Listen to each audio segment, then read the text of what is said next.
Sometimes life hands you one last chance when you least expect it. For Neil Garrison, a 58-year-old widower barely holding things together, that chance came in the form of a rusted yacht he inherited from an uncle he hardly knew. The boat sat abandoned in a remote coastal inlet, covered in vines and decay. Neil and his daughter Bridget went to clear it out, hoping to salvage something, anything. What they found changed everything. Hidden beneath the galley floor was $15 million in Cold War treasure, artwork, gold bars, and journals from a smuggler's past. But the real discovery wasn't the fortune. It was what happened between father and daughter as they uncovered secrets that had been buried for decades. Would this inheritance finally bring them together or push them further apart? Before we continue, tell us where you're tuning in from, and if this story touches you, make sure you're subscribed, because tomorrow I've saved something extra special for you. Neil Garrison's hands smelled like motor oil and sawdust, a combination he'd grown used to over the past 3 years. At 58, he worked 2 jobs. Days at Harborview Hardware on the Oregon coast, nights loading trucks at a distribution warehouse 10 miles inland. The work kept him busy, kept his mind from wandering into places he couldn't afford to go. Busy meant surviving. Busy meant he didn't have to sit alone in his apartment and count all the ways his life had fallen apart. The apartment was small, just 2 bedrooms in a complex that had seen better decades. Rent was manageable, which mattered more than aesthetics. He kept Lorraine's things in the 2nd bedroom, her clothes still hanging in the closet, her books stacked on the nightstand, her reading glasses folded on top of a mystery novel she'd never finished. 3 years since cancer had taken her, and he still couldn't bring himself to pack any of it away. Sometimes he stood in the doorway of that room and tried to remember what her voice sounded like. The memory was fading, edges going soft like an old photograph left too long in the sun. Lorraine had been his compass, steady, practical, warm in ways that balanced his tendency towards silence. She'd known how to talk to their daughter, how to bridge the gap between Neil's quiet nature and Bridget's need for connection. After Lorraine died, that bridge collapsed. Neil tried. God knows he tried, but every conversation with Bridget felt like walking through a minefield. He said the wrong things, or worse, said nothing at all. She'd call and he'd freeze, unsure how to be the parent she needed. Eventually the calls became less frequent. Text messages replaced phone conversations. Then even those dwindled to holiday greetings and the occasional thinking of you. Bridget was 30 now, living in Portland, working in marketing for some tech company he couldn't quite understand. She'd mentioned getting engaged last Christmas, showed him a photo of the ring over FaceTime. The man's name was Preston, clean-cut, successful, the kind of son-in-law any father would be proud to have. Neil had never met him. Bridget said they'd arrange dinner soon, but soon had a way of never arriving. He told himself she was busy, that young people had full lives. But late at night, loading boxes onto conveyor belts, he knew the truth. She was avoiding him. He'd become someone she felt obligated to check in on, rather than someone she wanted to talk to. The inheritance letter arrived on a Tuesday in late September. Neil found it in his mailbox between a past-due electric bill and a coupon for an oil change. The envelope was thick, official-looking, with a law firm's return address embossed in the corner. His first thought was that he was being sued, maybe something from the warehouse, a workers' comp claim gone wrong. His hands shook slightly as he opened it. The letter was formal, written in language that took him 3 read-throughs to fully grasp.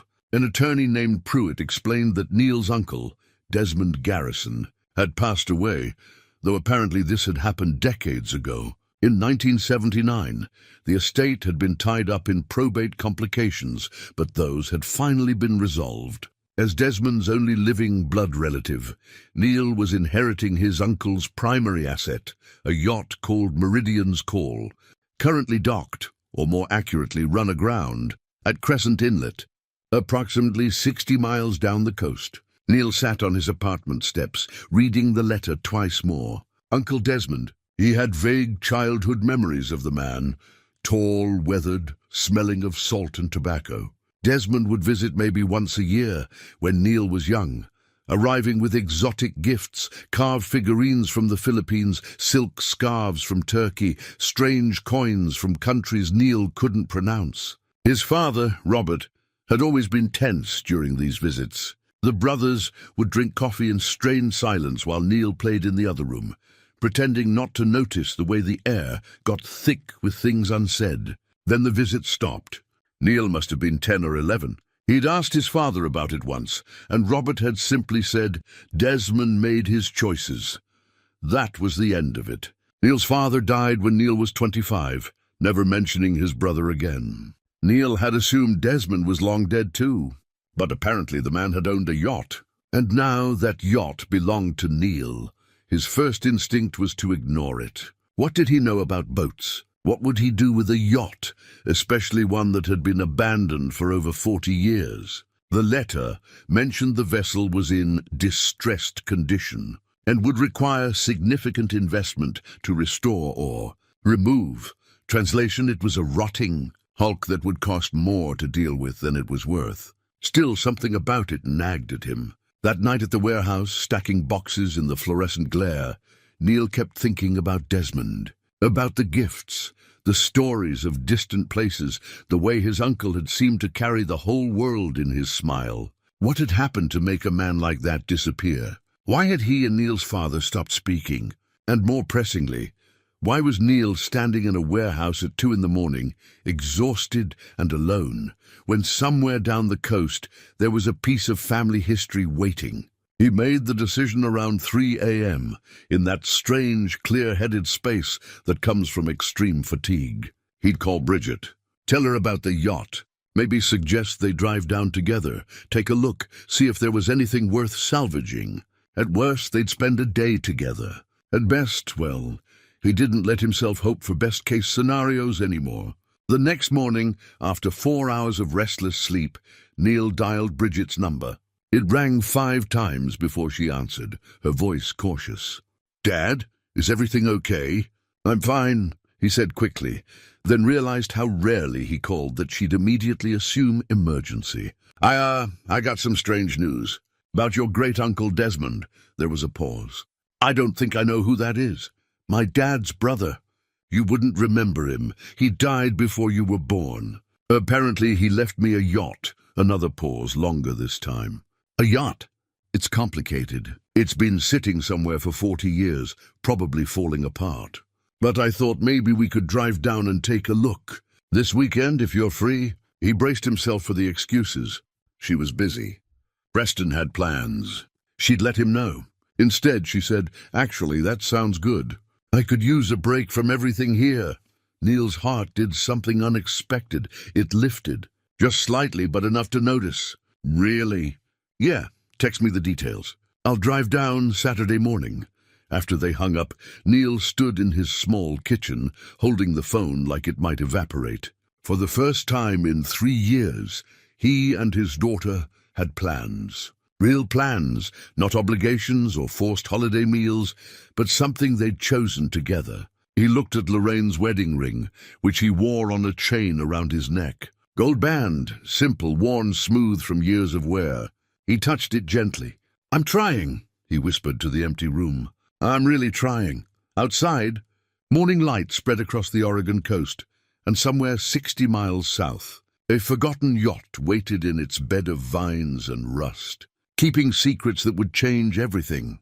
The drive to Crescent Inlet took just over an hour, most of it spent in careful silence. Neil kept both hands on the wheel of his truck, Bridget in the passenger seat, with her phone face down on her lap, a small gesture he noticed and appreciated. They'd agreed to take his vehicle since the attorney's directions warned of rough terrain near the inlet.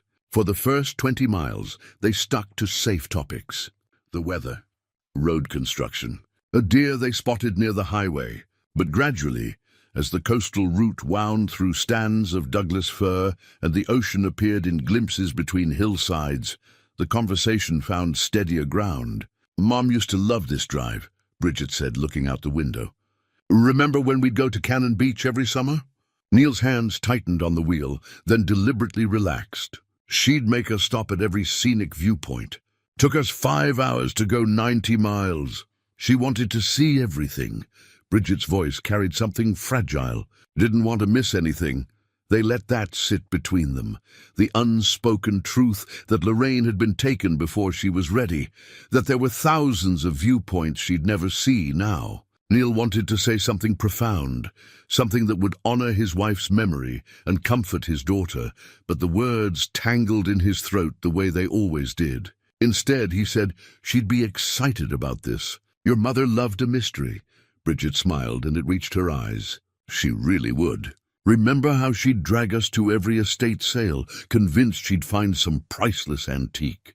Never did, Neil said. But she enjoyed looking. That was the point, Dad. The looking was the fun part. The GPS directed them off the main highway onto progressively smaller roads. Pavement gave way to gravel, then to something barely more than packed dirt with grass growing down the center. The forest pressed close on both sides, cedar and spruce filtering the morning light into green shadows. You sure we're going the right way? Bridget asked, bracing herself as the truck bounced over a pothole. According to this, the inlet's just ahead. Neil checked the printed directions Pruitt's office had provided. Technology was fine, but he trusted paper. The trees opened suddenly onto a small bay, horseshoe-shaped and sheltered from the main ocean by a rocky breakwater.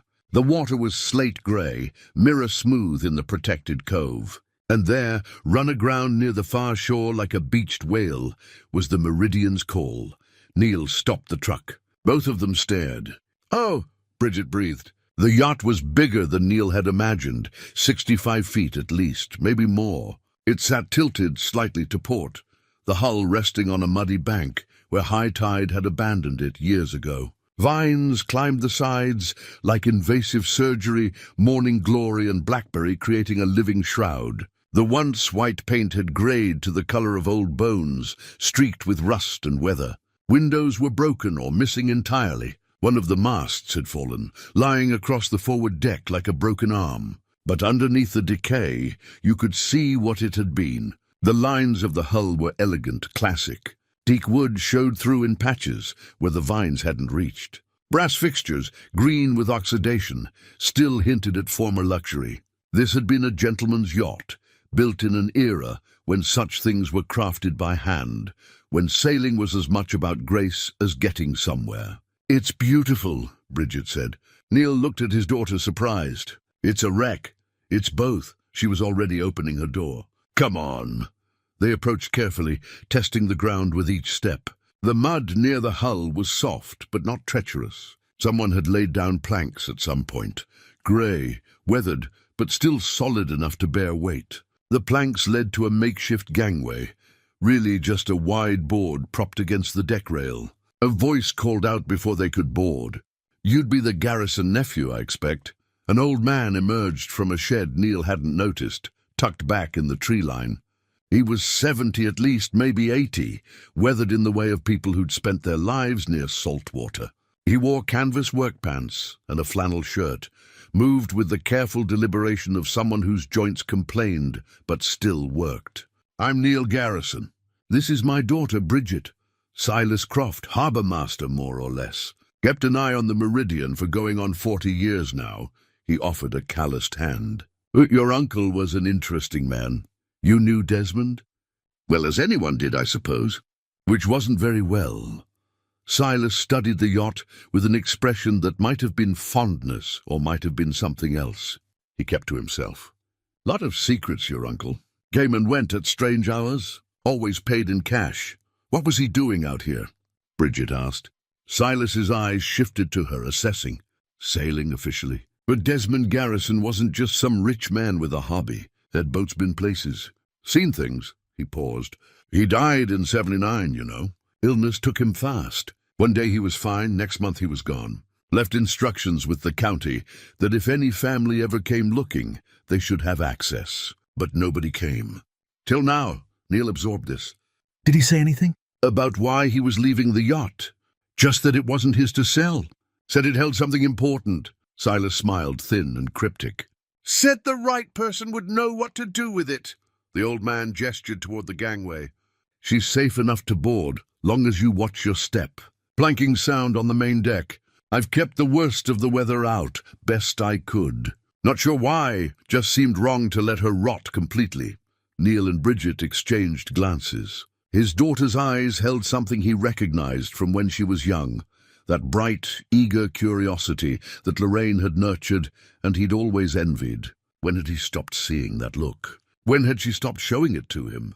"Let's take a look," he said. The gangway creaked but held. Neil went first, testing each step, then helped Bridget up behind him. Silas remained on shore, watching with those unreadable eyes. The deck was more solid than it looked, though Neil still moved carefully. Decades of leaves and pine needles had created a carpet of decomposition. Moss grew in the seams between planks, but the underlying structure felt sound. Desmond had built or bought well.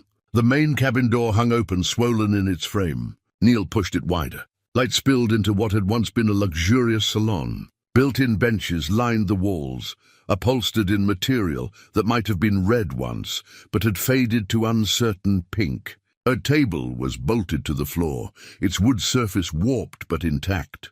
Shelves held books, their spines swollen with moisture, titles illegible. "Look at this," Bridget said, moving to the navigation station. Maps still hung on the wall, though they'd become abstract art. Continents bleeding into oceans, legends faded to ghosts. She touched a brass compass mounted in gimbals. Despite the corrosion, it still moved freely. "This stuff is from the 60s. Original equipment." Neil opened a drawer beneath the chart table. Inside, wrapped in oilcloth, were papers. He lifted them carefully. Ship's registration dated 1963, listing Desmond Garrison as owner. Purchase receipt from a Seattle shipyard. Insurance documents expired decades ago. "He bought this new," Neil said, studying the registration. $40,000. That was real money in 1963. Where did a guy like Uncle Desmond get that kind of money? Bridget was photographing everything with her phone, her marketing instincts engaged. "No idea. Dad never talked about it." Neil set the papers on the table. But according to this, he owned the Meridian outright. No loan, no lien. Paid cash. They moved through the yacht systematically. 2 small sleeping cabins aft, the bedding long ago claimed by mildew and mice. Ahead, boat terminology for bathroom, with fixtures surprisingly intact. And forward, past the salon, a compact galley.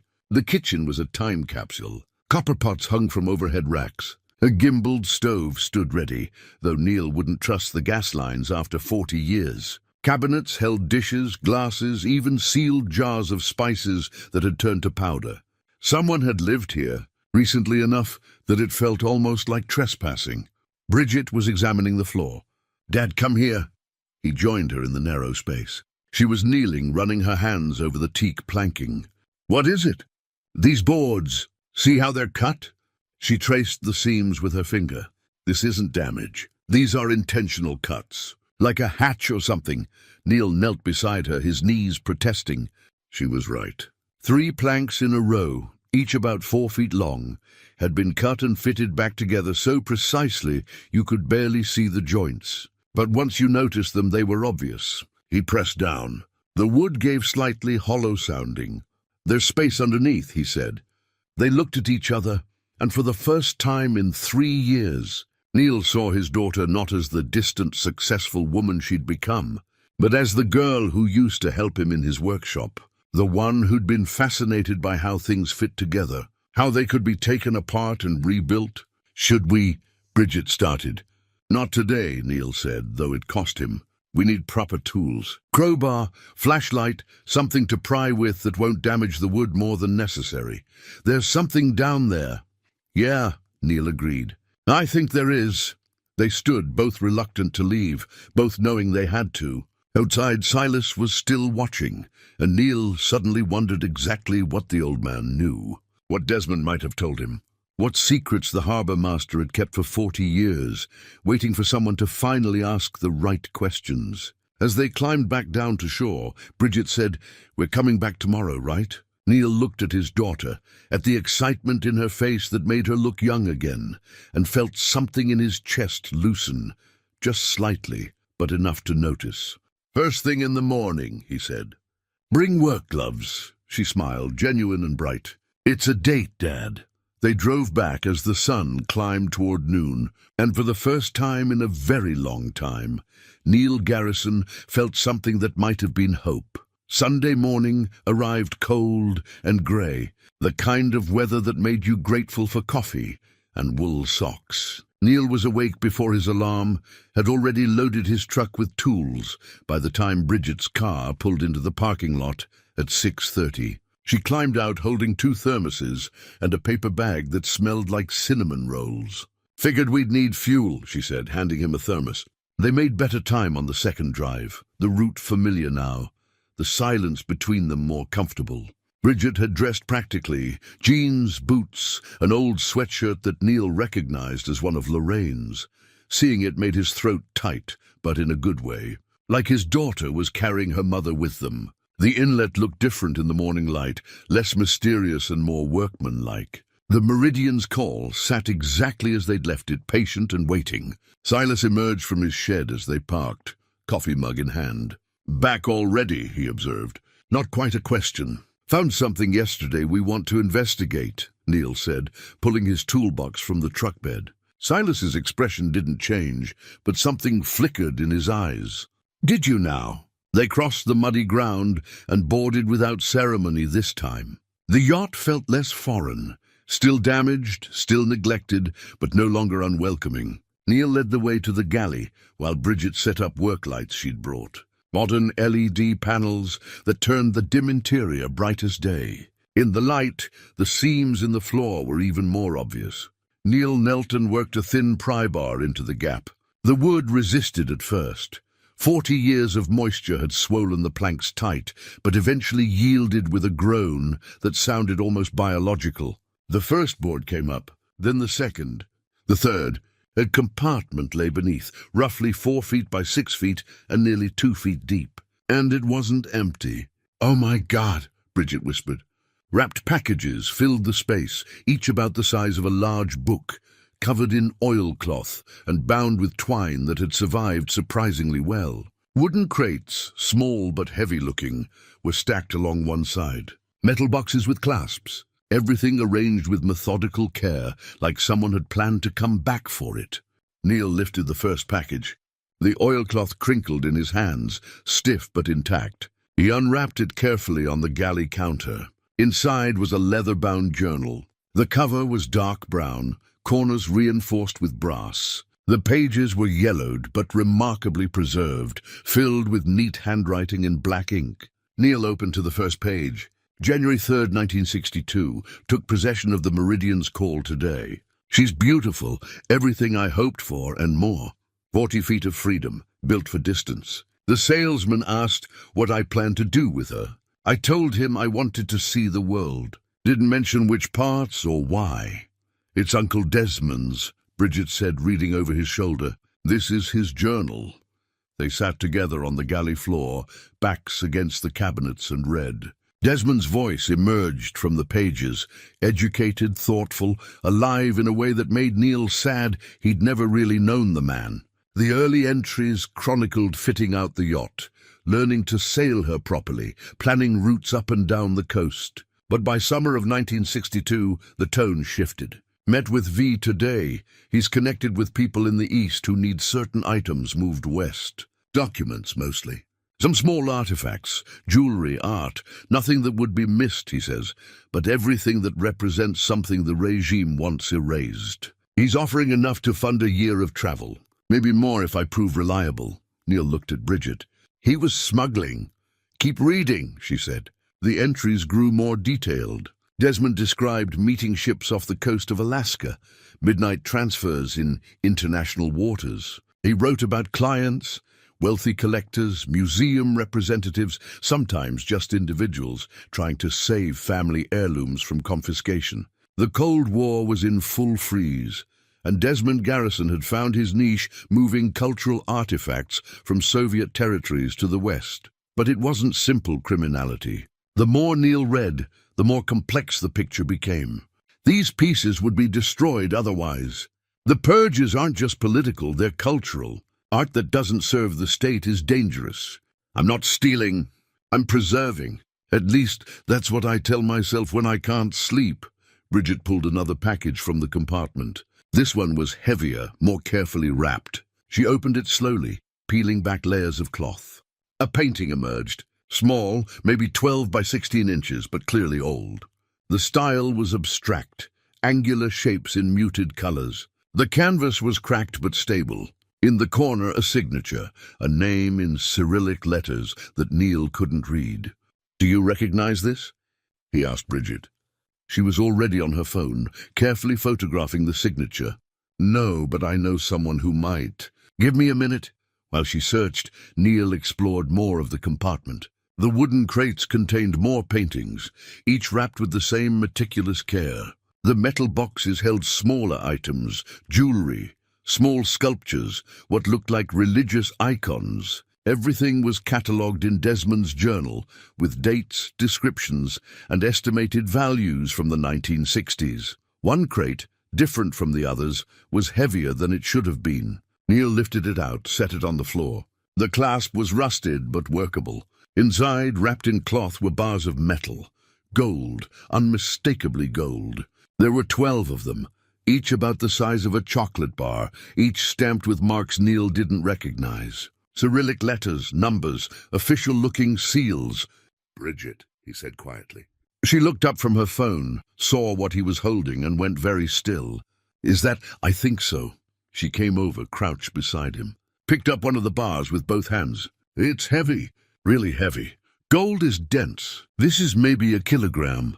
Neil's mind was doing math he didn't want to do. At current prices, that's probably $60,000, $70,000 each. They looked at the other 11 bars. "Dad," Bridget said, "that's almost $1 million. Just in gold." "Soviet mint marks," Neil said, examining the stamps. "Payment, probably. For his smuggling services. Why didn't he ever use it?" Neil returned to the journal, skipped ahead to entries from the late 1960s, found his answer. June 12, 1967. "The gold sits in the hold like a judgment. V insists I earned it, but every time I look at those bars, I see the faces of the people I've helped. Or the ones I couldn't help. Is there honor in being paid for doing what should be done freely? The money would solve everything, make me legitimate, give me security.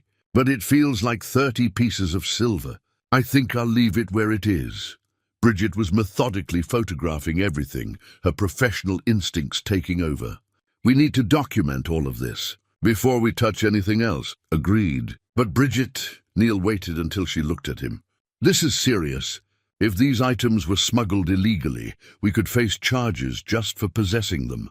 Or we could return them to their rightful owners. Make things right." She gestured at the journal. "That's what Uncle Desmond wanted, isn't it? He kept all this because he didn't know what else to do with it." Neil wanted to argue, to point out the legal dangers, the complexity. But looking at his daughter, focused, determined, engaged in a way he hadn't seen in years, he couldn't bring himself to extinguish that spark. "We need expert advice," he said finally. "Someone who knows international art law, repatriation protocols. I might know someone." Bridget pulled out her phone again. "A friend from college works in art authentication. She could point us in the right direction." They spent the next 2 hours carefully removing and cataloguing everything in the compartment. 16 paintings in total, various sculptures and religious items, the gold bars, and 3 more journals documenting Desmond's activities through 1972. By noon, they'd spread everything across the salon, creating a timeline of one man's complicated relationship with morality and money. The journals revealed a person of conscience trapped in morally grey territory, trying to do good through questionable means, carrying guilt that never quite resolved. Neil sat on the deck, eating the sandwich Bridget had packed, looking out at the grey water. His daughter joined him, settling easily at his side the way she used to when she was young. "What do you think he was trying to do?" she asked. "I think he was trying to save things. Culture, history, maybe souls." Neil touched Lorraine's ring through his shirt. "I think he got in over his head and didn't know how to get out. So he just kept going, kept saving things, and hoped it would balance somehow. Do you think it did?" "I don't know. He died alone, never made peace with his family. Left all this undone." Neil looked at her. Maybe that's the real tragedy. He had the means to make things right, but ran out of time. Bridget leaned against his shoulder, a gesture so casual and natural it made Neil's chest ache with gratitude. Then we finish it for him. Yeah, Neil said.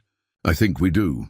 They returned to the yacht on Monday, both having called in sick to work. It was a strange kind of playing hooky, more purposeful than rebellious, but thrilling nonetheless. Neil couldn't remember the last time he'd missed work for something that wasn't exhaustion or obligation. The freedom felt foreign and a little dangerous. Bridget arrived with notebooks and a digital camera borrowed from a photographer friend. If we're doing this properly, we need proper documentation, she explained, setting up a makeshift studio in the salon using the work lights and a clean tarp as backdrop. They photographed each item systematically.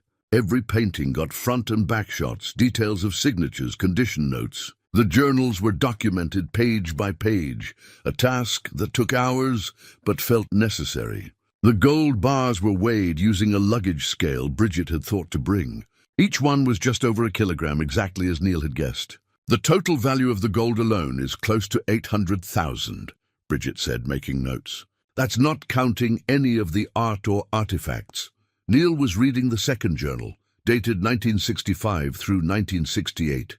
Desmond's writing had evolved, become more introspective. The entries weren't just logistics anymore, they were confessions. Listen to this, Neil said. March 1967. I met a woman in Prague today, Katerina. She's a curator at the National Museum, trying to protect pieces the government wants to erase. She has a son, maybe 5 or 6 years old. Beautiful child with his mother's dark eyes. She asked if I could help them leave.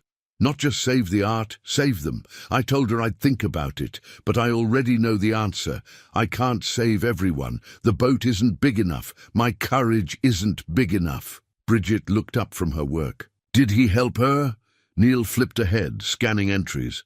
Here, May 1968. Got word that Kay and her son made it to Vienna. I didn't bring them myself, couldn't risk it, but I connected her with people who could. She's safe. Her boy is safe. I'll never see her again, and that's the price.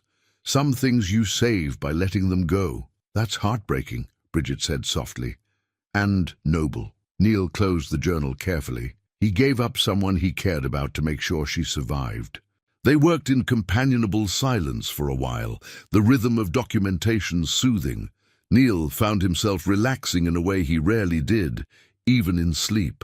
There was something about having a purpose, about working alongside his daughter toward something meaningful that quieted the constant anxious hum that had become his normal. Around 2 in the afternoon, Bridget's phone buzzed. She checked it, frowned slightly, then set it aside without responding. Everything okay? Neil asked. Just Preston. Wondering where I am. You didn't tell him? I told him I was helping you with something. She arranged a small icon for photographing, not meeting his eyes. He's been texting all day. Neil sensed fragile ground, but pushed gently forward. He's probably worried. He's probably annoyed. Bridget took the photo, adjusted the lighting. Preston likes plans, schedules. He's been planning the wedding for months. Well, his mother has been planning it, and he's been agreeing with her. Every time I suggest something different, he says, "Whatever you want, honey." But somehow it always ends up being what his mother wants. This was the most she'd said about her fiancé since mentioning the engagement. Neil chose his words carefully. That doesn't sound like a partnership. It's not. Bridget finally looked at him. And I don't know what to do about it. Everyone thinks Preston's perfect. Good job, good family, responsible. My friends all say I'm lucky, and I do care about him, Dad. I just don't know if I'm in love with him or if I'm just tired of being alone. Neil set down the journal he'd been holding. This was important.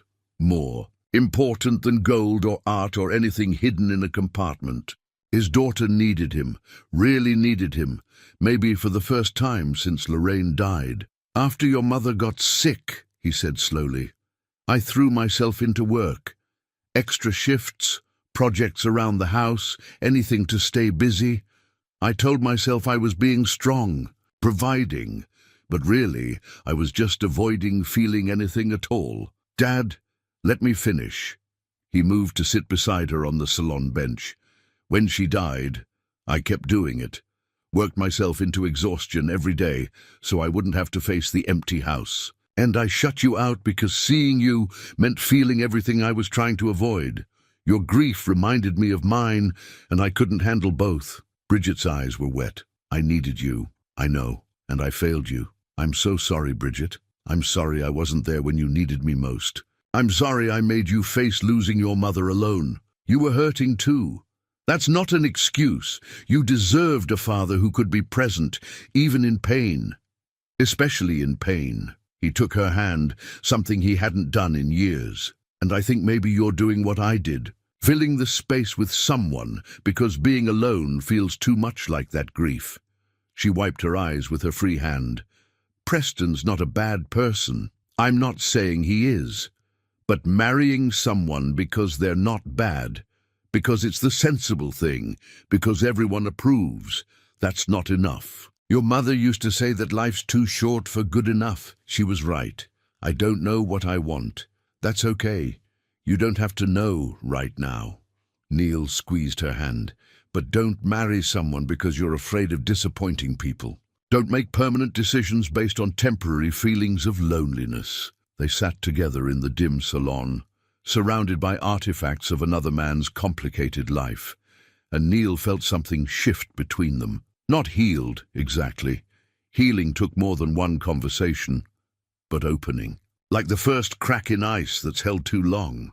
I think I need to talk to Preston, Bridget said eventually. Really talk. About what I want and what I'm feeling, even if it's messy and uncertain. That sounds wise. When did you get wise? Neil smiled. I'm not. I'm just finally starting to figure things out. About 40 years too late, but better late than never. They returned to work, but the atmosphere had changed. Lighter somehow, more honest. Bridget asked about Lorraine. Not the careful, painful questions from before, but real memories. What she'd been like when they first met, how she'd handled being married to someone as quiet as Neil, what her laugh sounded like when she was truly happy. Neil answered, and for the first time, remembering didn't feel like bleeding. It felt like honoring, like bringing Lorraine into the yacht with them, letting her be part of what they were building together. By evening, they'd documented everything.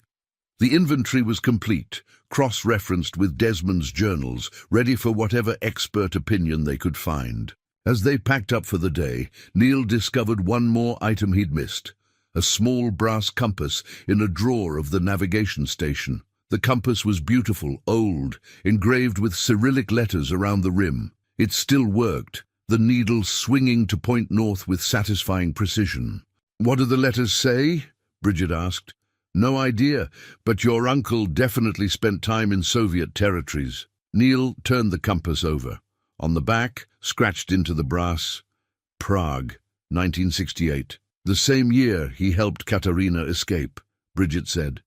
Maybe it was hers, a gift or a reminder. They locked the yacht carefully before leaving. Silas watched from his shed, and Neil realized the old man had been present but quiet all day, observing but not interfering. "Learning anything interesting?" Silas called as they reached the truck. "Learning that my uncle was more complicated than I knew," Neil replied. Silas nodded slowly. "Desmond Garrison was a lot of things, not all of them legal. But he wasn't a bad man, just a man who made choices he couldn't unmake." On the drive back, Bridget was quiet, processing. Neil understood. They'd gone looking for answers and found more questions, but they'd also found each other again, and that felt like the start of something worth protecting. Tuesday morning brought rain, the kind of steady Oregon drizzle that could last for days. Neil sat in his apartment with coffee, and Desmond's journals spread across his small kitchen table. He'd called into the hardware store, asked for a few days off. His manager had been surprised. Neil never took time off, but agreed without argument. Bridget had texted that she was taking the week off too, using vacation days she'd been hoarding. They'd agreed to meet at the yacht again Wednesday, but today Neil wanted to read through everything without distraction, to understand his uncle's full story before they moved forward. The third journal covered 1969 through 1972, and the tone was darker. Desmond's initial idealism had worn thin. The entries chronicled increasing doubts, moral wrestling, the weight of accumulated compromises. February 1970. How many pieces can you save before you realize you're just rearranging deck chairs? The regime doesn't fall because I smuggle paintings. Artists still suffer. People still disappear. I'm a feel-good story, I tell myself, while cashing checks that could feed families for months. But mixed with the guilt were entries about real people helped. A dissident writer who escaped with manuscripts hidden in the hull. A Jewish family whose heirlooms Neil recognized from the inventory. Silver candlesticks, a Torah scroll, photographs. Desmond had moved people and memory, culture and hope. Neil's phone rang. Bridget, Dad, I need to tell you something. Her voice had that tight quality that meant difficult conversation ahead. Neil set down his coffee. I'm listening. I talked to Preston last night. Really talked. A pause. I told him I needed time to think about the wedding, that I wasn't sure I was ready. How did he take it? He said I was being irrational, that I was letting this yacht thing distract me from real life. He said helping you clean out some old boat wasn't a reason to derail our plans. Her voice cracked slightly. He called Uncle Desmond's things junk, said I was wasting time on the past instead of focusing on our future. Neil felt anger rise, hot and protective. That's not fair to you. No, it's not. And the thing is, Dad, I realized he's done that before. Dismissed things that matter to me because they don't fit his idea of what's important. My photography, my interest in art history, even, she stopped, even my grief. After Mom died, he told me I needed to move on after 6 months, like there's a schedule for losing your mother. Bridget, I ended it last night. Gave him back the ring. She was crying now, but her voice was steady. His mother is going to be furious. My friends are going to think I'm crazy. But I can't marry someone who doesn't see me, you know? Who doesn't understand that the past matters, that family matters, that sometimes the important things are messy and complicated and don't fit in a planner. Neil felt pride swell in his chest. That took courage. I'm terrified. What if I made a mistake? Then you made it for the right reasons? Your mother would be proud of you, Bridget, for choosing truth over convenience. I'm proud of you too, she sniffled. Thanks, Dad, that means a lot. Are you okay? Do you need company? No, I'm okay. Actually, I'm going to come down early tomorrow. There's something I want to research at the county records office near the inlet about Uncle Desmond's property ownership. After they hung up, Neil returned to the journals with renewed focus. His daughter had just made one of the hardest decisions of her life, and she'd done it with strength that reminded him achingly of Lorraine. The least he could do was honor Desmond's story by understanding it fully. The entries from 1971 revealed a turning point. Desmond had started planning something bigger. June 15, 1971, met with an attorney in Seattle. Asked about setting up a foundation, something that could legally handle repatriation of cultural artifacts. He looked at me like I was insane when I explained where the artifacts came from. Said I'd need to disclose everything to authorities, that there would be investigations, possibly charges. But he also said if I approached it correctly, with full transparency and genuine intent to make restitution, the courts might be sympathetic. Might. September 3rd, 1971. Stop taking new assignments. V is furious. Says I'm abandoning the work. But I can't keep doing this. Can't keep profiting from other people's desperation, no matter how I justify it. The gold stays in the boat. The artifacts stay in the boat.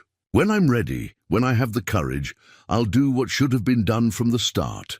Return everything to where it belongs. But that courage never came. The entries grew sparser through 1972, then stopped entirely.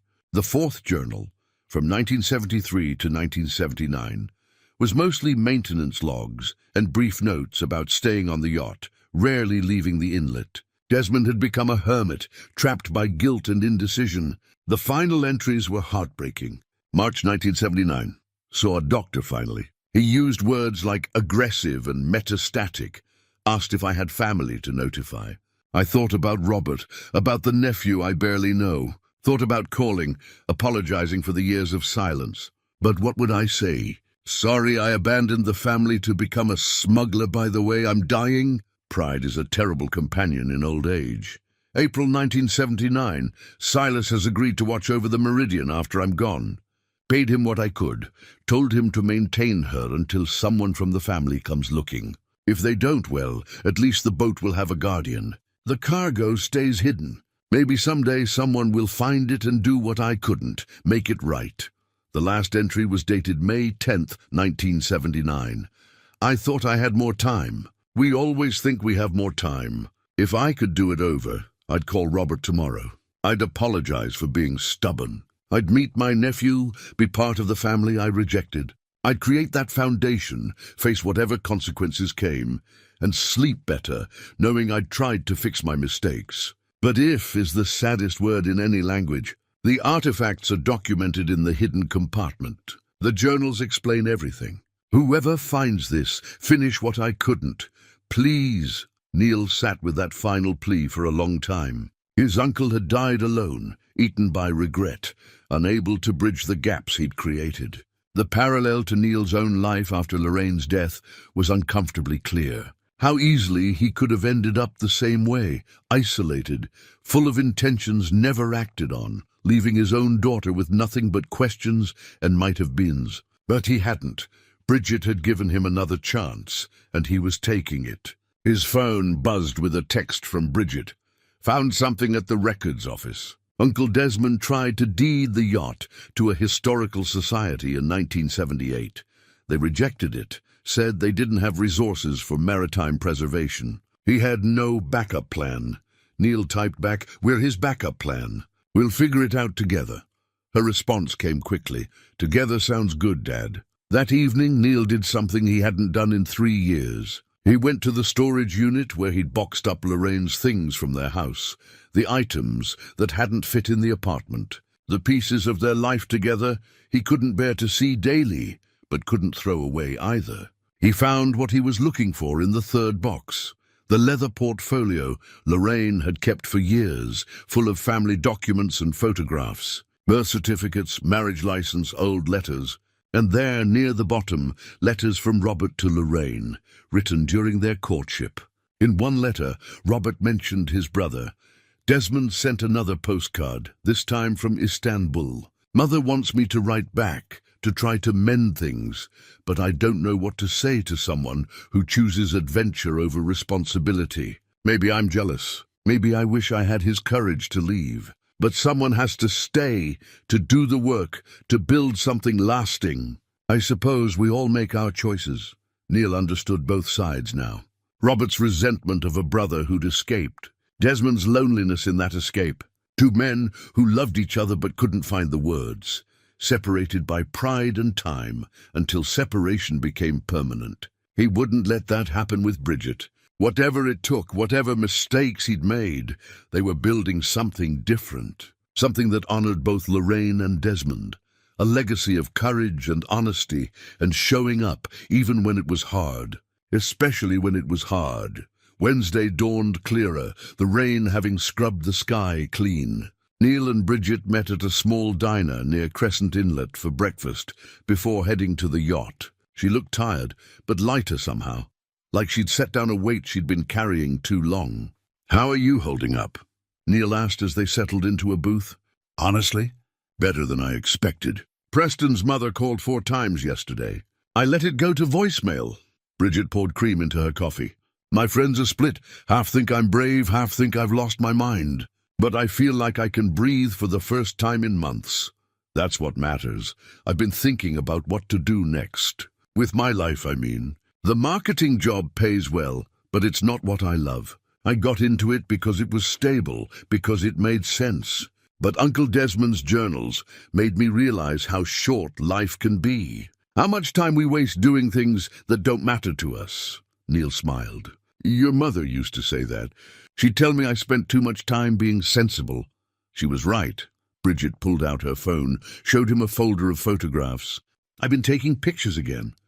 Really taking them, not just phone snapshots. These are from the Yacht. The images were remarkable. Bridget had captured the meridian in ways that showed both its decay and its dignity. Close-ups of brass fittings green with age. The way light filtered through broken windows. The journals spread across the salon table like artifacts in a museum. She'd documented their work with an artist's eye. "These are beautiful," Neil said, genuinely moved. "I want to do this. Photography, I mean. Maybe focus on historical documentation, preservation stories. There's something powerful about capturing things before they disappear." She put the phone away. "The money from the gold, if we're allowed to keep any of it, I'd use it to go back to school. Get proper training. I think that's exactly what you should do." They finished breakfast and drove to the inlet. Silas was waiting, which was unusual. Normally he let them work without interference, but today he stood by the gangway, arms crossed. "Morning," Neil said carefully. "We need to talk," Silas said. "About what you found." Neil and Bridget exchanged glances. "What about it?" "I helped Desmond. Back in the 70s, moved some cargo for him, kept quiet about his business. He paid me fair, and I figured what he did was his concern." Silas shifted his weight. "But after he died, I kept thinking about what was in that boat. Kept wondering if maybe I deserved a share." "A share," Neil repeated flatly.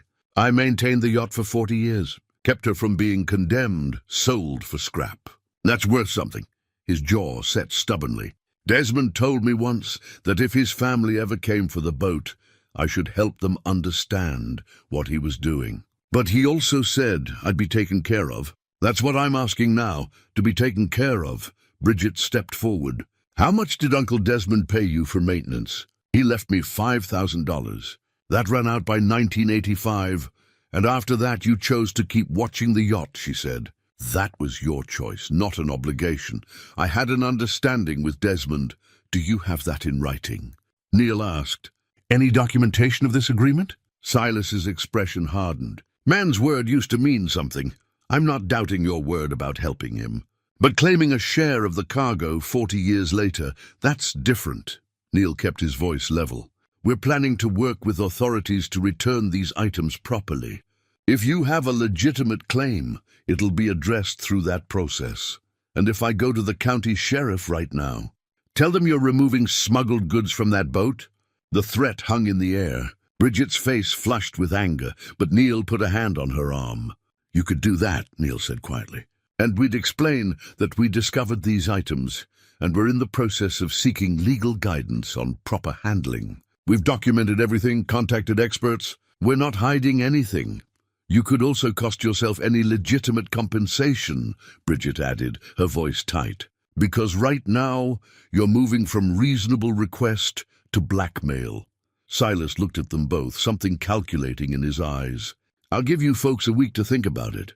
Come up with a fair number. Otherwise, I make some phone calls." He walked back to his shed, leaving Neil and Bridget standing by the yacht. "Can he really cause problems?" Bridget asked. "Maybe, probably." Neil rubbed his face. "But he's not wrong that he helped Desmond." "The question is whether that help entitles him to a share of illegal cargo." They boarded the yacht, but the morning's discovery had soured the mood. They worked in near silence, both processing this new complication. Neil found himself in the captain's quarters, a small cabin he hadn't thoroughly searched before. The space was intimate, a narrow bunk, a small desk, shelves for books. Desmond had lived here, spent his final years in this confined space. Neil opened the desk drawers systematically. Charts, navigation tools, a broken compass, and in the bottom drawer, wrapped in sailcloth, a bundle of letters. The envelopes were addressed, but never mailed. All to the same person, Robert Garrison. Neil's hands shook slightly as he opened the first one, dated 1965. "Dear Robert, I know it's been 3 years since we spoke. I know you think I abandoned the family, chose selfishness over responsibility. Maybe you're right. But I want you to know that I think of you often. Wonder how you're doing, whether you married that girl you were courting, whether you're happy. I'm not happy, but I'm not sure happiness was ever the point for me. I'm looking for something else. Purpose maybe, redemption, I don't know. Love, Desmond."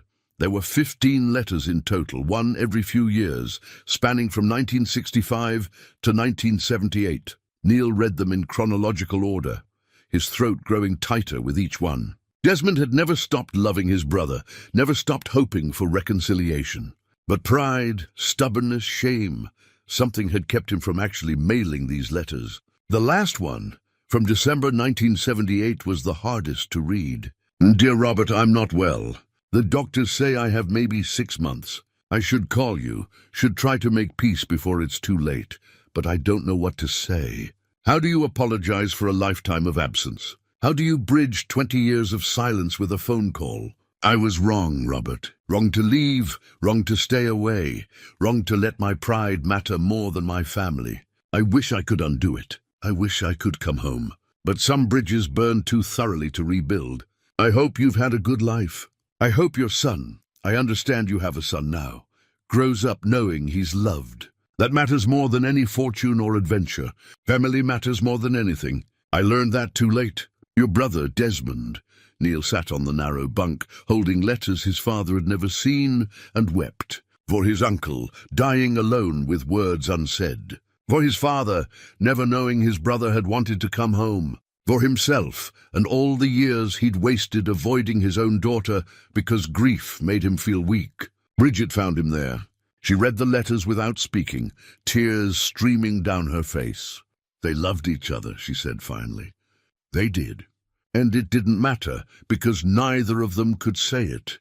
We're not doing that. We're not letting pride win." "No," Neil agreed.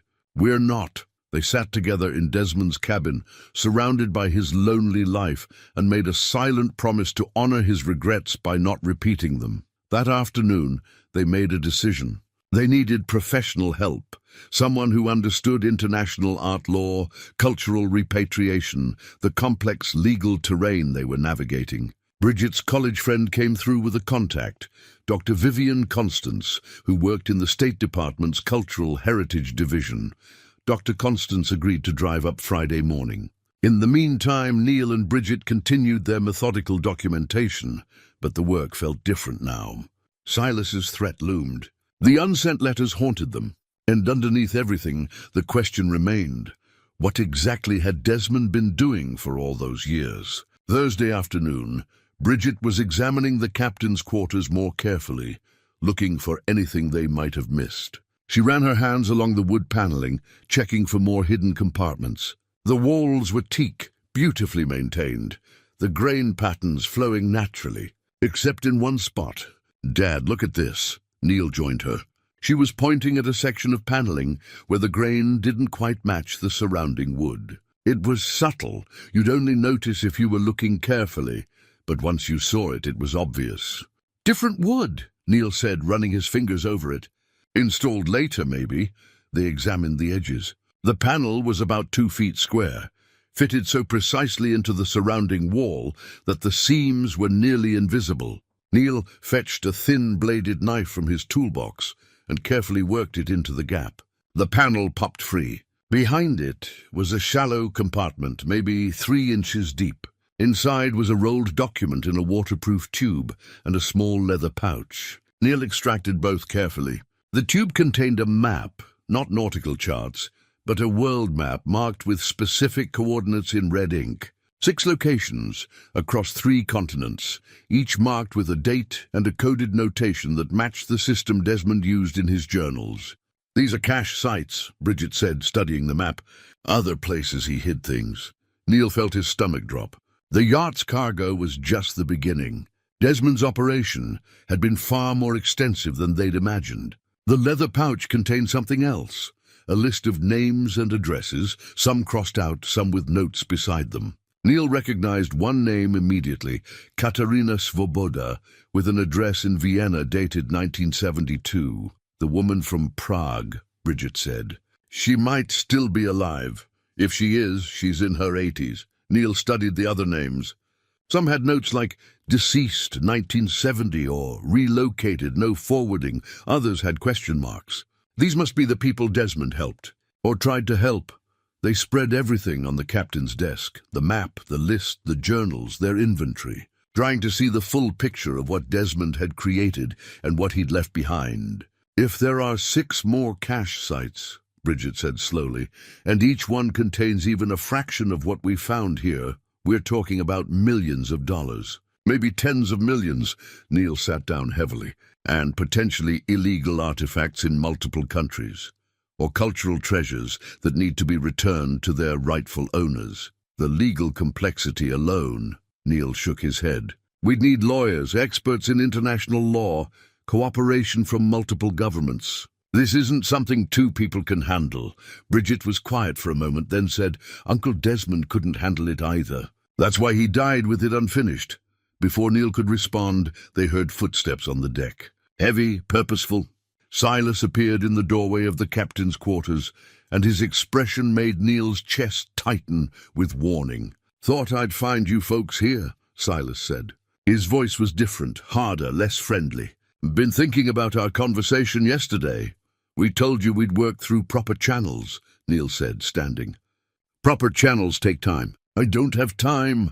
Silas stepped into the small cabin, crowding the space. 40 years I've waited, watching this boat, wondering what Desmond left inside. Wondering if I was a fool for keeping quiet all these years. "What do you want, Silas?" Bridget asked. "I want what I'm owed. $3 million. The value of those gold bars, roughly. You give me that, I disappear. I never saw anything, never helped with anything. Don't know anything about what's in this boat." Neil felt anger surge. "That's extortion. That's business. You've got at least 10 times that much in artifacts here. Probably more in those other locations." He nodded at the map on the desk. "Yeah, I've been watching through the windows. Desmond told me once there were other caches. Never told me where, but I knew they existed. You have no legal claim." "I have photographs." Silas pulled a phone from his pocket. "You removing items from the yacht?" "Taken over the past few days. And I've got documentation that Desmond asked me to be executor of his estate. Never filed it officially, but it's signed and dated." "You're lying," Bridget said. "Maybe I am. Maybe I'm not. But you want to spend the next 3 years in court fighting about it? Want the authorities investigating every item you've touched? Because I can make that happen with one phone call." He smiled, and it was cold. "Or you pay me what I'm asking, and this all goes smooth." "Your choice." Neil's mind raced. They couldn't pay what Silas was demanding. They didn't have access to that kind of money, not without selling the gold, which they couldn't legally do without proper documentation and clearance. But if Silas went to the authorities with accusations, even false ones, it could derail everything they were trying to do. "We need time," Neil said. "You've got until tomorrow evening, 6 o'clock. We meet here, you bring a cashier's check, and we're done." Silas backed toward the door. "I'm not a bad man, Neil, but I'm tired of being poor while sitting on a fortune. Desmond promised me I'd be taken care of. I'm just making sure that happens." He left. They heard his footsteps crossing the deck, then silence. Bridget was shaking with anger. "He can't do this." "He can try." Neil looked at the map, the list of names, the journals documenting Desmond's complicated legacy. Everything they'd found, everything they were trying to do right, was about to be threatened by an old man's desperation and greed. "But maybe there was another way." "We need to call Dr. Constance," he said. "Tell her everything, including Silas's threat. If we're going to do this properly, we need to start now. Full disclosure, full cooperation with authorities. It's the only way to protect ourselves and honor what Desmond wanted. What if Silas follows through? What if he makes those calls? Then we tell the truth. That we discovered something significant, documented it carefully, and were in the process of seeking proper guidance when someone tried to extort us." Neil touched Lorraine's ring through his shirt. "Your mother used to say that you can't control what other people do, only how you respond." "We respond with honesty." Bridget nodded slowly. "Okay, we call it tonight." They locked the yacht carefully, both aware of Silas watching from his shed. The weight of what they'd discovered, the additional cache sites, the scope of Desmond's operation, the threat of exposure, pressed down like weather about to break. As they drove away, Neil looked at his daughter and saw the same determination he felt. They would finish what Desmond started. They would do it right, and they would do it together no matter what came next. Dr. Vivian Constance arrived Friday morning at 8 a.m. sharp, driving a government sedan and carrying 2 briefcases. She was mid-50s, with silver-streaked hair pulled back and the kind of focused energy that came from years of dealing with complex international situations. Neil and Bridget met her at a coffee shop in the nearest town, neutral ground, where they could talk freely. "I appreciate you coming on such short notice," Neil said, as they settled into a corner booth. "Your situation sounded urgent." Dr. Constance pulled out a tablet and stylus. "Why don't you start from the beginning and tell me everything?" They did. Neil explained about the inheritance, the discovery of the hidden compartment, the journals documenting Desmond's smuggling operation. Bridget showed her the photographs they'd taken, the inventory they'd compiled. When they got to the map with additional cache sites, Dr. Constance's expression shifted from professional interest to something more intense. 6 additional locations," she said quietly. "Do you have any idea what might be at these sites?" "No, the journals don't specify. Just that Desmond was moving artifacts for nearly 20 years. Neil hesitated. "There's something else. The harbour master who's been watching the yacht has threatened to go to authorities with accusations if we don't pay him $3 million by tonight." Dr. Constance set down her stylus. "That's extortion. We know. But he claims to have documentation showing he was supposed to be executor of Desmond's estate. Claims Desmond promised him compensation. Do you believe him?" Bridget shook her head. "I think he helped my uncle with 1 or 2 shipments and has spent 40 years convincing himself he's owed more than he was paid. But he could cause problems," Neil added. "Muddy the waters legally, create complications we can't afford." Dr. Constance was quiet for a moment, thinking. Then she said, "Here's what I can offer. I work with a task force that handles cultural heritage crimes and repatriation. What you've described, if it's authentic, represents one of the most significant Cold War-era art recoveries in decades. If you're willing to cooperate fully, to voluntarily disclose everything you've found and work with us through proper channels, I can offer you protection from prosecution." "What about Silas?" Bridget asked. "Extortion is a federal crime. If he follows through on his threats, he's the one facing charges, not you. Especially if you're already working with us in good faith." She pulled out a business card and wrote a number on the back. "This is an FBI agent who works with our task force. Call him before you meet with this harbour master. Explain the situation. Let them record the encounter." Neil took the card, feeling relief and apprehension in equal measure. "What happens to the artifacts?" "That depends. Items will need to be authenticated, provenance established. Some may be claimed by foreign governments, others by private individuals or institutions. If Desmond acquired things during regime purges, and those items were genuinely at risk of destruction, there may be some legal grey area that works in your favour. But I can't promise anything except that we'll handle it properly." "What about compensation?" Bridget asked. "I'm not asking out of greed, but practically, my father has been working 2 jobs just to survive. If there's any finder's fee or reward, there may be. Some governments offer compensation for recovery and return of stolen cultural property. The gold bars are a separate issue. Depending on how they were acquired, you might have claim to those. But again, no promises. This process will take months, possibly years." "We understand," Neil said. "We're not doing this for money. We're doing it because it's right." Dr. Constance smiled for the first time. "That's exactly the attitude that will serve you well. Now I need to see everything. The yacht, the artifacts, all of your documentation." They drove in convoy to Crescent Inlet. Silas was nowhere to be seen, which was unusual. His shed door was closed, no smoke from the chimney. Neil felt uneasy as they parked. "Should we find him?" Bridget asked. "Let him know we have someone official here?" "Later," Dr. Constance said. "Right now, I need to examine what you found."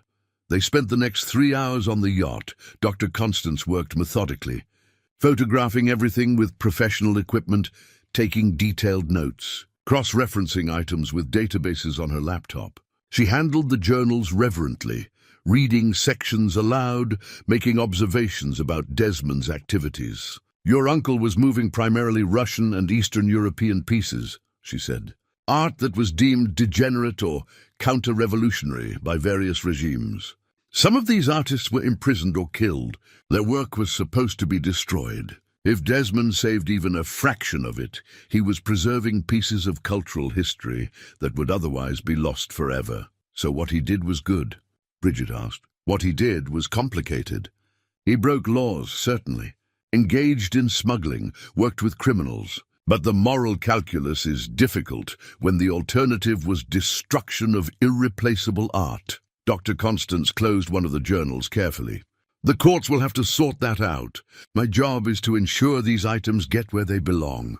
She examined the gold bars, took photographs of the mint marks, made notes about their probable origin. These are Soviet state gold. Payment for services rendered, most likely. The fact that your uncle never spent them suggests guilt, or at least moral conflict about accepting payment. He wrote about that in the journals, Neil said. Called it his 30 pieces of silver. Biblical reference. Judas's payment for betrayal, Dr. Constance nodded. Your uncle had a conscience. That's clear from everything I've seen. By noon, she'd completed her examination. I'll need to bring in a team. Probably by Monday. We'll need to remove everything carefully, transport it to a secure facility for proper authentication and cataloging. This location isn't appropriate for long-term storage. Too much environmental damage risk. What about Silas? Neil asked. Our deadline is 6 o'clock tonight. I'll call the FBI contact now. They'll want to set up surveillance, record any exchange. But Neil, Bridget, you need to understand that once we involve law enforcement, this becomes an official investigation. Everything changes. Are you ready for that? Neil looked at his daughter. She met his eyes and he saw certainty there, strength. The same strength Lorraine had always had when facing difficult decisions. We're ready, Bridget said. They walked Dr. Constance back to her car. As she was loading her briefcases, Silas finally appeared, walking up from the direction of town. He saw the three of them and stopped, suspicious. Who's this? He called out. Dr. Vivian Constance, State Department. Cultural Heritage Division, she said, showing him credentials. I understand you've been maintaining this property. I'd like to ask you some questions about your arrangement with Desmond Garrison. Silas's face went carefully neutral. Don't know that I have anything to say. That's your right. But I should inform you that any artifacts found on this vessel are now under federal jurisdiction. Any claims to compensation will need to go through official channels.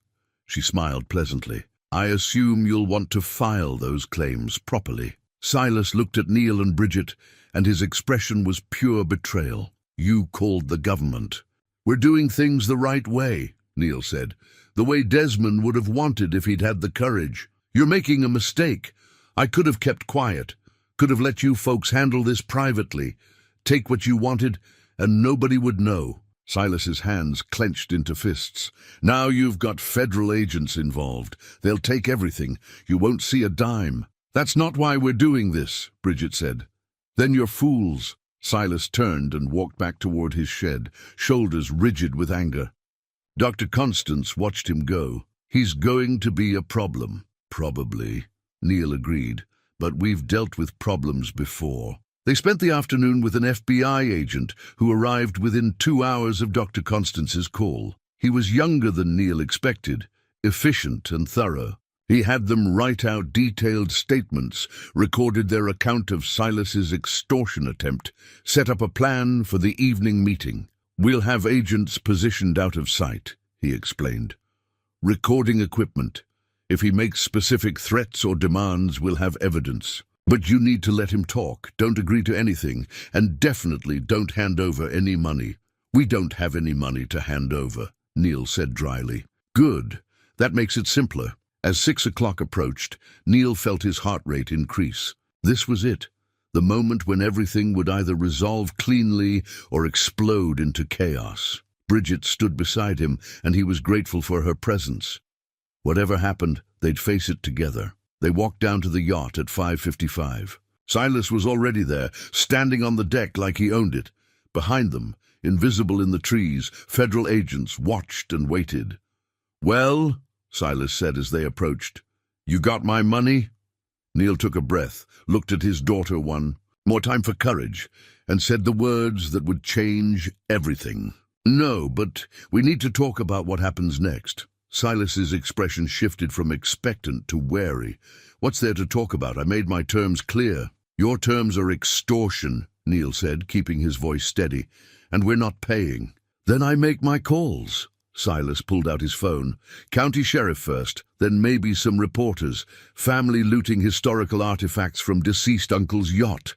That'll look good in the papers." "Go ahead," Bridget said. "We've already contacted the State Department and the FBI. They know everything. We're cooperating fully with authorities to ensure proper handling of the artifacts." Silas froze, the phone halfway to his ear. "You did what?" "We're doing what my uncle should have done years ago," Neil said, "working with proper channels to return these items to their rightful owners. If you have a legitimate claim for compensation, you can file it through official processes." "You had no right." Silas's face flushed red. "Desmond promised me. Promised I'd be taken care of if I kept quiet all these years." "Did he?" Neil asked. "Or did you convince yourself of that after he died? Because I've read every journal, every letter. Desmond mentions paying you for maintenance work, $5,000 in 1979. There's no mention of ongoing compensation, no promise of a share." "We had an understanding." "Show us documentation," Bridget challenged. "You said you have papers showing you were named executor. Let's see them." Silas's jaw worked. "They're at my house." "Convenient." Bridget crossed her arms. "The FBI will want to see those papers. They'll verify authenticity, check signatures, dates. If they're real, you'll get your claim heard properly. If they're fake, you'll face charges for fraud and extortion." "I helped him." Silas's voice rose, desperate now. "I moved cargo, kept watch, didn't ask questions when other boats came at night. I could have reported him a dozen times, could have turned him in, saved myself trouble. But I stayed loyal, and he paid you for that loyalty," Neil said, softer now. "Fair wages for work done. But that doesn't entitle you to millions of dollars 40 years later. He died and left me with nothing. I've lived in that shed, barely scraping by, while that boat sat full of fortune. You think that's fair?" "No," Neil admitted. "It's not fair. Life rarely is. But threatening us, trying to extort money we don't have access to, that's not the answer." Silas looked between them, something crumbling in his expression. The anger was draining away, leaving only exhaustion and defeat. He was old, Neil realized. Old and scared and holding on to a fantasy he'd built over decades of waiting. "I kept her safe," Silas said quietly, gesturing at the yacht. "The Meridian could have reported her as abandoned, let the county seize and scrap her, could have broken in myself, taken what I wanted. But I kept my word to Desmond, thought that meant something." "It does mean something," Bridget said, her voice gentler. "Uncle Desmond trusted you. That trust was worth something, even if he didn't pay what you think it was worth. Trust doesn't keep the lights on. Trust doesn't save a house from foreclosure." Silas shook his head. "You folks don't understand what it's like, spending your whole life doing the right thing, watching everyone else get ahead while you stay stuck." Neil understood better than Silas knew. The years of working 2 jobs, barely keeping his head above water, watching life narrow to survival. The difference was that Neil had never expected anyone else to fix it for him. "What did Desmond actually promise you?" Neil asked. "Not what you hoped, not what you imagined. What did he actually say?" Silas was quiet for a long moment. Then, reluctantly, he said if anyone from his family came looking, I should help them understand what he'd been doing. Said I'd be remembered for keeping faith, that it would matter. "And you have been," Neil said. "Dr. Constance asked about you. You'll be part of the official record, the man who maintained the Meridian for 40 years. That's a legacy. Legacy doesn't pay bills." "No, but the State Department has protocols for people who assist in cultural recovery. If you cooperate, if you share what you know about Desmond's operation, there may be compensation available. Small, probably. Thousands, not millions. but legitimate. And if I don't cooperate, then you face charges for extortion and possibly obstruction of a federal investigation. Neil, let that sink in. You have a choice, Silas. You can be part of finishing what Desmond started, helping return these artifacts properly, or you can be the person who tried to profit from their theft. Silas looked at the yacht, at the vessel he'd watched over for so long. His shoulders sagged. I'm not a bad person. I don't think you are, Neil said honestly. I think you're scared and tired, and you've been waiting too long for something that was never coming. But this is your chance to do right by Desmond's memory, to be part of something bigger than money. Your uncle would want you to help, Bridget added, not for profit, but because it's the right thing. The silence stretched. Somewhere in the trees, Neil knew agents were recording everything. This confrontation would become part of the official record, evidence in whatever legal proceedings followed. But in this moment, it was just three people standing on an old yacht, trying to figure out how to honor a complicated legacy. The papers I mentioned, Silas said finally. I don't actually have them. Made that up. Thought it would strengthen my position. He looked at his feet. I helped Desmond load cargo twice, 1973 and 1974. He paid me $200 each time. Good money then. That was the extent of our arrangement. Everything else, the promises, the understanding, I built that up in my own head over the years. Thank you for being honest, Neil said. The foreclosure is real. I'm losing my house in 3 months if I can't come up with $12,000. Silas met Neil's eyes. That's why I got desperate. Why I convinced myself I was owed something big enough to fix everything. Neil felt Bridget tense beside him. He knew what she was thinking because he was thinking it too. $12,000 wasn't nothing, but it was manageable. If they were allowed to keep any of the gold, if there were any finder's fees or rewards, they could help. But that wasn't a decision for right now. Work with the authorities, Neil said. Tell them everything you know. And when this is all settled, when we know what we're allowed to keep or what compensation we receive, we'll talk. No promises, but we won't forget that you kept the Meridian safe. Silas studied him, searching for deception or false hope. Whatever he saw made him nod slowly. All right. I'll cooperate, but not because I trust you folks particularly, because I'm too old and too tired to fight anymore. That's good enough, Bridget said. Agents emerged from the trees then, and the formal process began. Statements, recordings, documentation. Silas answered their questions tiredly, no longer defensive, just worn down by years of hope deferred and dreams unrealized. As the sun set over Crescent Inlet, Neil stood with his daughter and watched federal agents process the scene. The Meridian's call would be emptied soon, its secrets catalogued and distributed to museums and governments and rightful owners across the world. But the real treasure, the connection he'd rebuilt with Bridget, that was theirs to keep. The investigation moved swiftly once Silas agreed to cooperate. Over the weekend, a team of specialists arrived with proper equipment, climate-controlled transport containers, archival materials, documentation protocols that made Bridget's amateur efforts look like kindergarten art projects. Dr. Constance supervised everything with meticulous care. Each item was photographed from multiple angles, measured, weighed, chemically analyzed. The journals were digitized, page by page. Even the yacht itself was documented as a historical artifact, its modifications and hidden compartments examined by maritime historians. Neil and Bridget were asked to stay available, but not to interfere.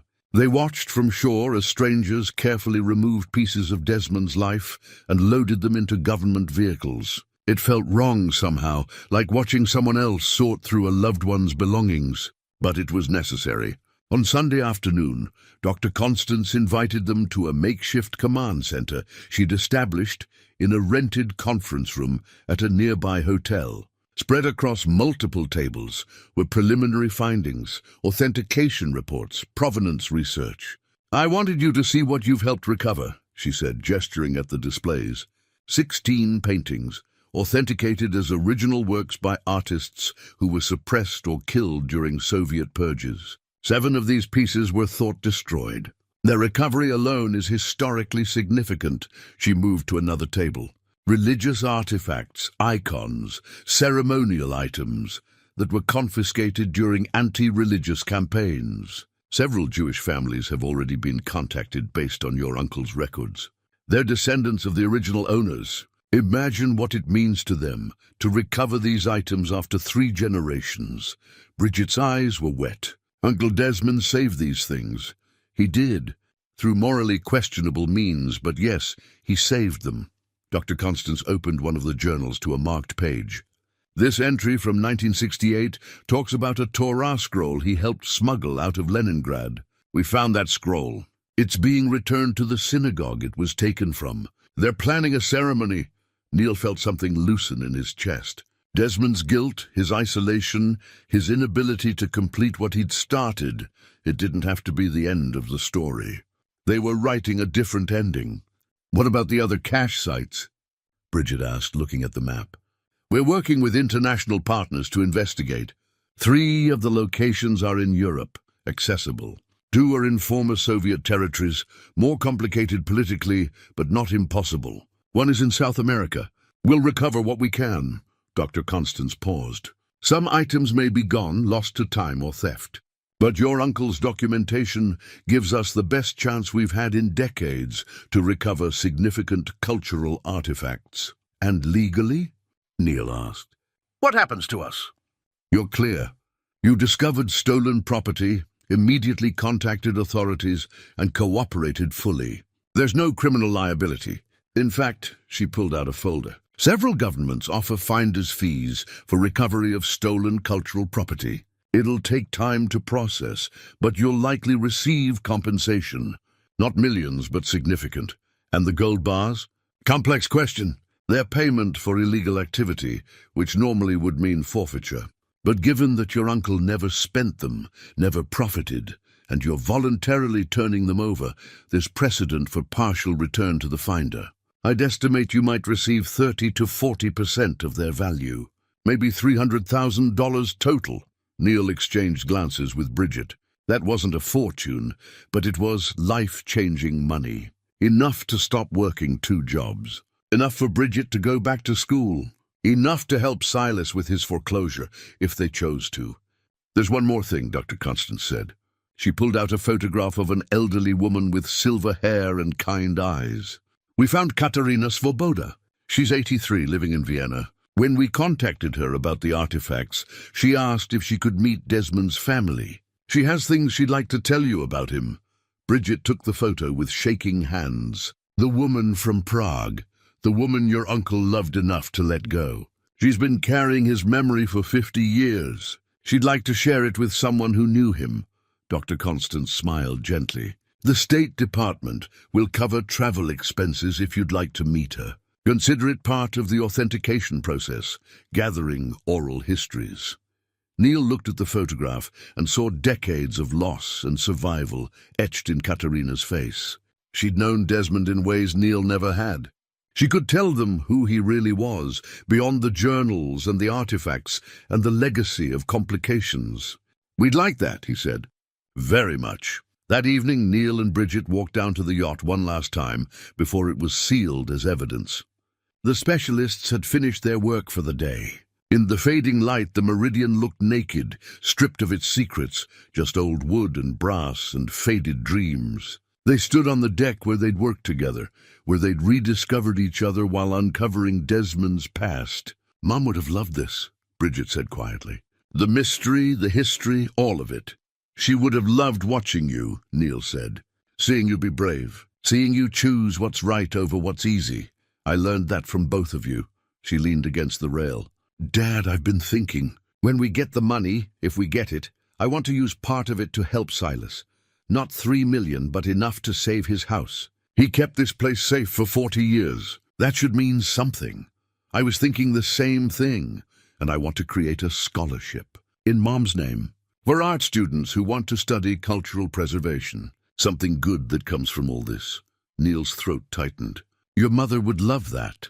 They watched the sun set over the inlet, painting the water gold and crimson. Somewhere behind them, Silas was in his shed, probably wondering how his life had led him here. Somewhere in Vienna, an old woman was looking at a photograph of the man she'd loved and lost. Somewhere in museums and synagogues and private collections, artifacts were being prepared to return home.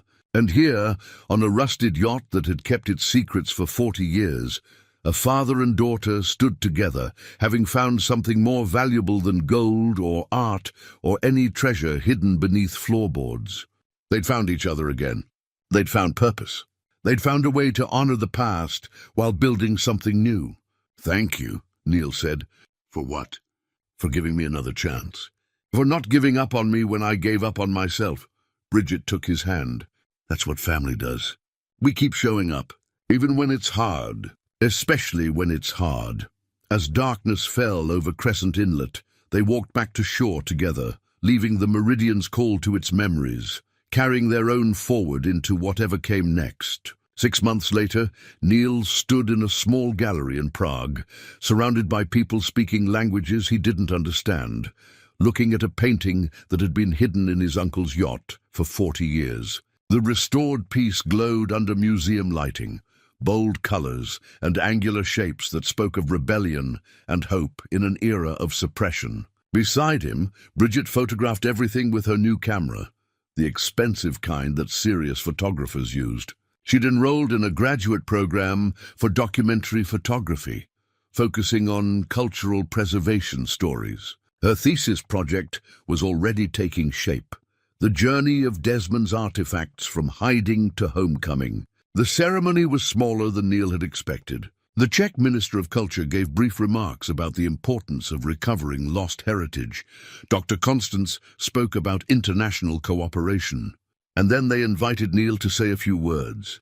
He approached the microphone nervously, acutely aware that he was speaking for a man he'd barely known, representing a legacy he was still trying to understand. "My Uncle Desmond was complicated," he began, his voice steady despite his nerves. He broke laws. He smuggled artifacts across borders. He lived in moral gray areas that most of us avoid. But he also saved pieces of culture that were meant to be destroyed. He helped people escape persecution, and in the end, he couldn't live with the guilt of profiting from desperation. So he left everything hidden, hoping someone would finish what he couldn't. He paused, looking at the painting. "I think Desmond believed that some things matter more than laws or profits or personal safety. Art matters. Memory matters. The human impulse to create and preserve beauty, even in darkness, especially in darkness, that matters most of all. We're honored to help return these pieces to where they belong. My uncle would be grateful, and I hope, wherever he is, he's found peace." The applause was warm. Afterward, people approached to shake his hand, to share stories about the artists whose work had been recovered, to express gratitude that felt both too much and exactly right. But the moment Neil had been waiting for came when an elderly woman with silver hair approached, leaning on a carved wooden cane. Her son, middle-aged now with his mother's dark eyes, supported her elbow. "Mr. Garrison?" Her English was accented but clear. "I am Katerina Svoboda." Neil had imagined this meeting for months, but nothing prepared him for the emotion of actually standing before someone his uncle had loved. "Mrs. Svoboda, thank you for coming. Thank you for finding what Desmond saved." She touched his arm gently. "May we speak?" "Privately?" They found a quiet corner, while Bridget stayed with Katerina's son, trading stories about their respective parents. Katerina lowered herself carefully into a chair, and Neil sat across from her. "Desmond was a good man," she said simply. "Complicated, yes. Troubled, yes. But good in the ways that matter. He helped my son and me escape in 1968 during the Prague Spring. My husband was in prison. Desmond got us to Austria, gave us money to start over. He asked for nothing. The journals mention you," Neil said. "He cared about you very much, and I him. But I could not leave my husband, even imprisoned. And Desmond understood. He never asked me to choose." Her eyes were distant with memory. "After my husband was released, after we rebuilt our lives, I tried to find Desmond, to thank him properly. But he had disappeared. I learned only recently that he died in 1979. I carried gratitude for 50 years with no one to give it to. He carried love for you the same way, Neil said gently. I found letters he wrote but never sent. You were in his thoughts until the end. Katerina wiped her eyes. That brings me comfort. Thank you for telling me. She reached into her purse and pulled out a small package wrapped in cloth. I have something for you. Desmond gave this to me the last time I saw him. He said, if I don't make it back, keep this for me. Remember that some things are worth the risk. Neil unwrapped the cloth carefully. Inside was a compass, brass, elegant, engraved with coordinates. Not the Cyrillic compass they'd found on the yacht, but a Western one, clearly expensive, clearly meaningful. The coordinates, Katerina said, pointing to the engraving, they're for Crescent Inlet, where his yacht was. I never knew what they meant until I heard about your discovery. He was already planning to go home, planning to finish what he'd started.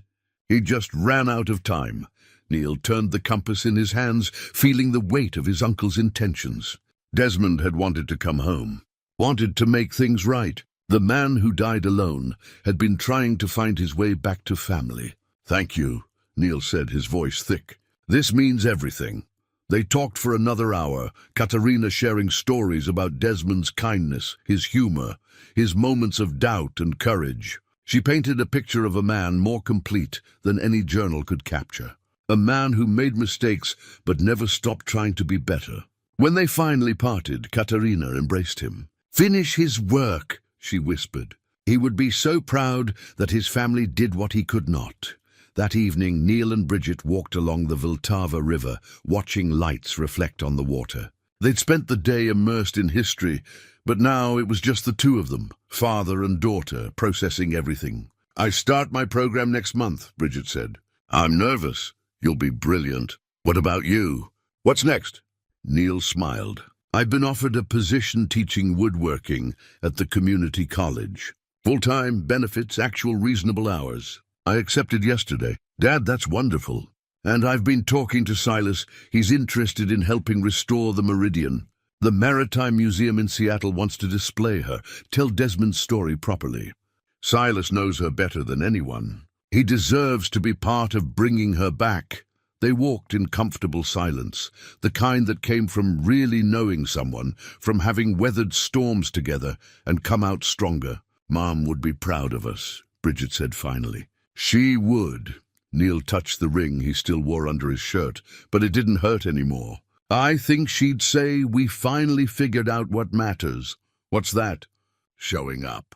Being honest. Finishing what needs finishing, even when it's hard. He put his arm around his daughter's shoulders. And never letting pride or fear matter more than the people we love. Bridget leaned into him. That's a pretty good legacy. It's the only one worth leaving. As they walked back toward their hotel, Neil thought about all the legacies intersecting in this moment. Desmond's complicated redemption, Lorraine's enduring love, the artists whose work had survived persecution, the families reunited with treasures they thought lost forever. But the legacy that mattered most was the one he and Bridget were building together, not hidden in compartments or buried in guilt, but lived openly, honestly, with courage inherited from the people who'd come before and wisdom earned from their own journey through grief toward healing. Sometimes life hands you one last chance when you least expect it. The key is recognizing it, taking it, and having the courage to see it through. Neil Garrison had found his last chance in a rusted yacht and a daughter who hadn't given up on him.